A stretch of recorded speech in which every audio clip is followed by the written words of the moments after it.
잠언 제29장은 솔로몬의 제3 잠언 마지막 부분입니다. 1절 말씀은 쭉 1절부터 읽어가다 보게 되면 왕에 대한 이야기가 많이 나와 있어요. 그래서 왕들에게 주는 교과서, 가르침 이런 의미가 담겨 있습니다. 1절에 자주 책망을 받으면서도 목이 곧은 사람은 갑자기 패망을 당하여 피하지 못한다. 이 책망을 받는다는 이야기는 사랑을 담고 그 사람이 잘 되기를 기대하는 마음으로 이렇게 책망도 하고 야단도 하고 권면도 했는데, 그런데도 안 받아들이고 목이 곧다는 얘기는 안 듣는다는 이야기예요. 너는 얘기해라, 나는 안 듣겠다. 그러면 어떻게 되느냐? 갑자기 패망을 당하고 피하지 못한다. 그래서 자주라고 하는 단어와 갑자기라고 하는 단어가 함께 등장을 합니다. 패망이라는 단어는 그 세방망이를 가지고 그 흙으로 구워 만든 도자기를 세방망이로 내리치면 어떻게 돼요? 와장창 깨지고, 이것은 원상복구가 불가능합니다. 그것이 패망이라는 단어의 원래 의미입니다. 2절 말씀 보면 의로운 지도자, 의로운 왕이 세워지면 백성들이 즐거워하지만 악한 권력자가 이 땅에 세워지면 백성들이 탄식을 한다. 3절 말씀 보면 지혜를 사모하는 자는 아비를 즐겁게 하지만 창기와 사귀는 자는 재물을 잃게 된다. 그래서 결국은 부모에게 근심을 가져다 준다, 이렇게 말합니다. 왕이 4절 말씀 보면 정의라고 하는 것은 헬라어로 미슈파트인데 하나님의 말씀, 율법으로 사회의 질서를 정확하게 세워가면, 왜냐하면 이스라엘이라고 하는 나라는 이렇게 신앙 공동체입니다. 오늘 우리 민족은 오랫동안 우리는 단일 민족을 줄기차게 외쳐왔어요. 그러나 이제 오늘날 어느 누구도 단일 민족을 이야기하지 않아요. 왜? 5천만 조금 넘는 인구 가운데 200만 명이 넘는 사람이 외국인들이거든요. 그리고 그 사이에서 많은 또 다문화 가족들이 태어났고 자라가고 있고, 5% 정도, 200만이면 대략 한 5% 정도의 가까운 외국인들이 우리 땅에서 한국의 국적을 가지고 살아가고 있습니다. 그래서 우리는 이제는 더 이상 단일 민족이란 이야기를 하지 않아요. 이스라엘은 처음부터 다문화 국가였어요. 왜냐하면 애굽에 있던 이스라엘과 야곱의 후손들이 나왔고, 그리고 중다한 수많은 잡족들이 함께 나왔거든요. 그래서 처음부터 다양한 민족들이 섞여 있었고 문화가 섞여 있었고, 시내산에서 하나님을 만났고 거기에서 우리는 하나님을 왕으로 섬기겠습니다, 언약을 하고, 거기서 이스라엘, 하나님의 다스림을 받는 신앙 공동체가 탄생한 겁니다. 이스라엘이라고 하는 것은 민족 공동체가 아니라 신앙 공동체입니다. 12지파를 대표했던 갈렙이라고 하는 사람, 겐 족속, 그니스 족속 출신이죠.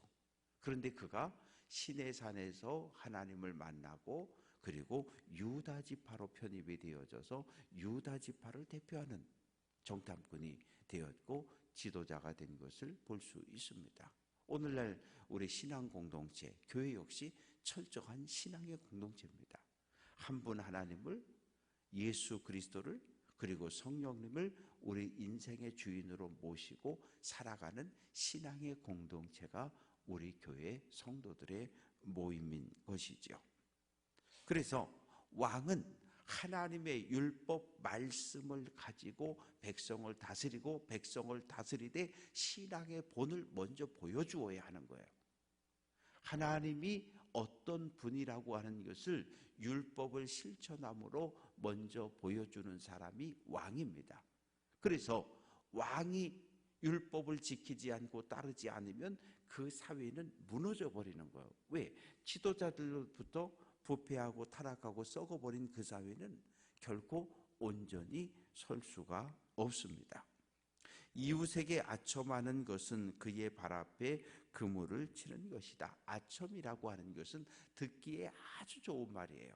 그런데 정말 내 마음이 처음부터 끝까지 똑같아가지고 그 사람을 칭찬한다면 그건 칭찬이 맞습니다. 그러나 이 속에는 뭔가 내가 이 사람에게 이런 말을 해가지고 얻기 원하는 이 마음을, 나쁜 마음을 품고 그 사람에게 좋은 말을 하고 좋은 평가를 하고 입에 발린 말을 계속하는 것, 그것은 결국 스스로 자기 자신의 발에 올무를 펼치는 것이다. 7절 말씀 보면 의로운 사람은 가난한 자, 가난한 자라고 하는 건 다양한 의미가 있습니다. 첫째는 경제적인 궁핍에 내몰린 가난한 사람을 이야기하기도 하고, 권력을 가진 사람에 의해서 쫓김을 당하는 모세라든지 다윗이라든지 이렇게 권력에 의해서 핍박받고 억압을 당하는 사람도 있고, 사회적인 약자인 과부와 고아와 나그네들도 있고, 이 다양한 사람들이 있는데, 의로운 사람은 사회적 약자들의 상한 마음, 아픈 마음과 상황을 정확하게 알아주지만 악인은 아예 무관심하다는 거예요. 그래서 얼마 전에 서울에서 그 경비원 한 사람이 스스로 목숨을 끊었고, 머리가 희끗희끗한 다 70 넘은 노인네들이 나와가지고 관리소장 물러가라고 소리를 지르는 그런 모습을 보면 참 우리 마음이 아픈 거예요. 다 어느 집에서는 아버지고 가정이고 남편이고, 그런데 그렇게 스스로 죽음으로 내몰릴 수밖에 없었던 그런 안타까운 상황이 있었던 거죠. 그래서 사회에서 이 부자들이 정말 살기 좋은 나라가 맞다, 이렇게 하면 그건 좋은 나라가 아니고요. 이 땅에 가난한 사람들이, 사회적인 약자들이 정말 우리 사회는, 우리나라는 살기 좋은 나라예요, 행복해요, 이런 말이 나올 때 그 나라가 행복한 나라가 됩니다. 8절 말씀 보면 거만한 자, 하나님을 인정하지 않고 율법을 무시하는 사람으로 인해서 그 공동체가 늘 언제나 시끄럽습니다. 9절 말씀 보면 지혜로운 자와 미련한 자가 다투면, 이 말의 의미는 싸우지 말라는 얘기예요. 왜? 미련한 사람은 끝까지 자기 주장을 굽히질 않아요. 지혜로운 자가 아무리 권면을 하고 바른 길을 제시해도 절대로 말을 듣지 않아요. 그러면 어떻게 돼요? 지혜로운 자가 화를 내든지 아니면 참고 말든지. 그래서 지혜로운 자와 미련한 자가 서로 다투는 것은 아무 유익이 없음을 이야기합니다. 어떻게 하라고? 피해버리라고요. 종교적인 문제, 신앙적인 문제가 아니라면 피해버리라, 싸우지 말라는 거. 왜? 싸울 가치가 없다는 거예요.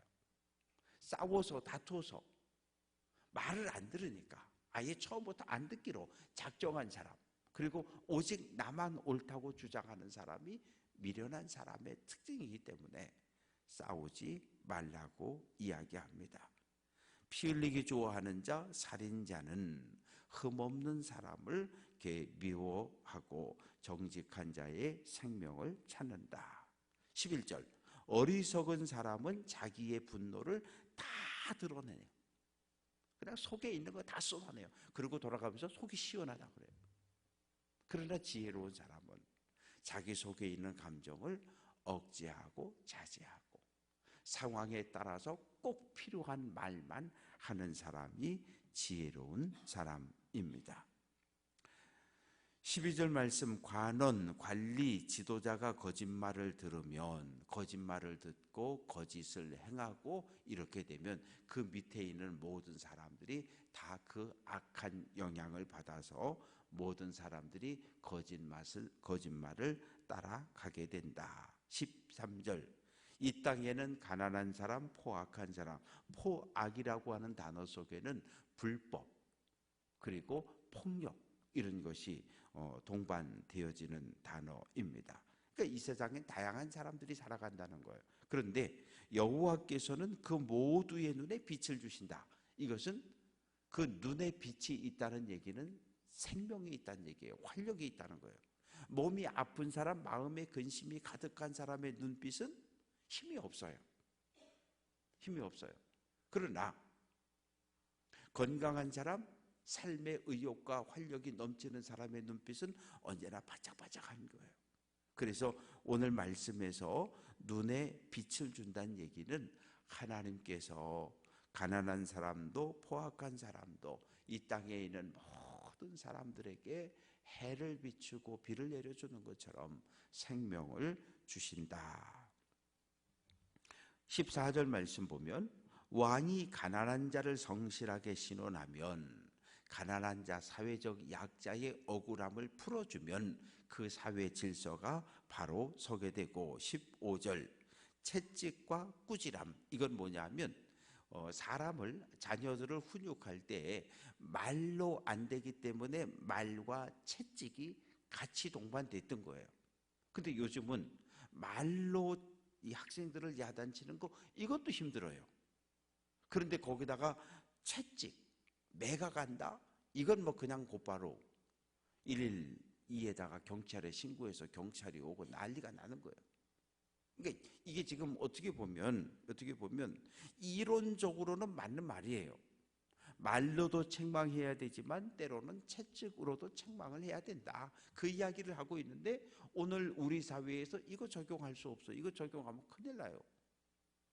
언어도 말도 폭력이고 채찍도 폭력이고 폭력을 사용하지 말라 그러니까. 그래서 이 말씀들을 그대로, 그래서 이것이 3000년 전에 기록되어진 이야기인데 그 당시 사회 속에서 왜 이 말이 나왔는지를 우리가 알아야 합니다.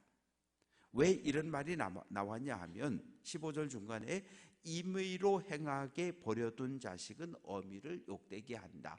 임의로 버려뒀다는 얘기는 너 하고 싶은 대로 해. 자식을 망치는 가장 좋은 것은 임의로 너 하고 싶은 대로 하게 내버려 두는 거예요. 부모가. 그러면 그 자식은 반드시 망하게 돼 있어요. 왜? 어려서부터 어린 나무부터 시작해서 지지대를 부목을 대주고 잘 똑바로 자라갈 수 있도록 키워주지 않으면, 어려서부터 나무가 삐뚤삐뚤 지 멋대로 크게 내버려 두면 그 나무는 아무 짝에도 쓸모가 없어요. 자녀 교육이 그렇다는 거예요. 어려서부터 말로 때로는 채찍으로 적절한 훈계가 주어질 때 그 아이의 인생을 바른 길로 인도할 수 있음을 이야기를 합니다. 악인이 많아지면 이 땅에 죄악이 많아지게 되고, 17절 내 자식을 징계하라. 자식을 바른 길로 인도하라는 거예요. 엘리 같은 경우는 두 아들의 자식 교육에 실패했기 때문에 두 아들이 전쟁터에서 한 날 하나님의 심판을 받고 죽어버렸고, 며느리는 남편이 전쟁에서 전사했다는 이야기를 듣고 이가봇 하나님의 영광이 엘리의 가문을 떠났다 소리 지르고, 그리고 산고를 이기지 못해서 죽는 슬픔을 당하게 됩니다.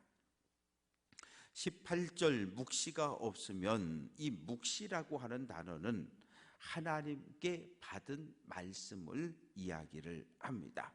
그래서 지혜자의 말은 하나님께 받은 묵시, 계시라고 하는 이야기를 우리에게 알려주고요.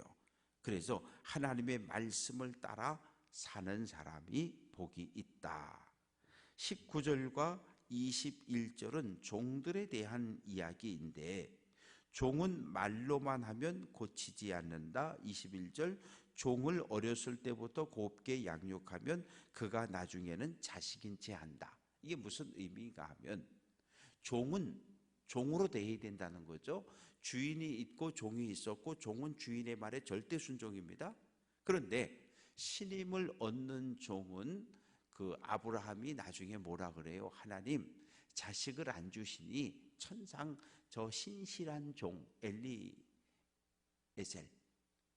저 다메섹 사람 저 종에게 내 모든 재산을 물려주고 노후를 부탁하고 나중에 죽었을 때 장례를 부탁하겠습니다.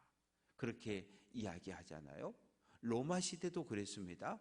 종들 가운데 주인을 위해서 자기 목숨을 바쳐서 희생하고 헌신했던 종들을 양자로 입양하는 경우가 있었어요.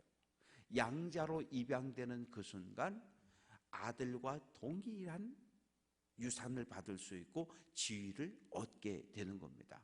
그런데 이 종을 그래서 그 애굽의 속담에 보면 이 주인의 손에 채찍, 주인의 손에 들린 채찍이 종에게서 멀어지면 종이 말을 안 듣는다. 이런 말이 있어요.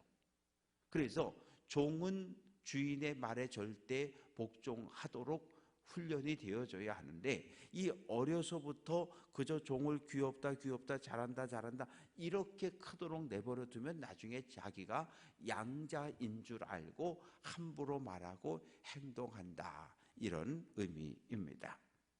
22절 노하는 자 다툼을 일으키고 성내는 자 범죄가 많다. 성을 낸다는 얘기는 계속해서 그 마음속에서 분노가 멈추지 않고 계속해서 분노를 감정을 표출하는 사람을 이야기합니다. 23절 사람이 교만하면 하나님의 심판을 받고 낮은 자리에 처하게 되고 겸손한 사람은 영광을 상급을 얻게 된다. 24절 표현이 재미있습니다. 도둑과 짝하는 자. 이게 뭐냐면 도둑과 짝했다는 얘기는 망을 본다는 이야기예요. 망을 본다는 이야기예요. 한 사람이 도둑질하러 가고 한 사람은 망을 보는 거죠.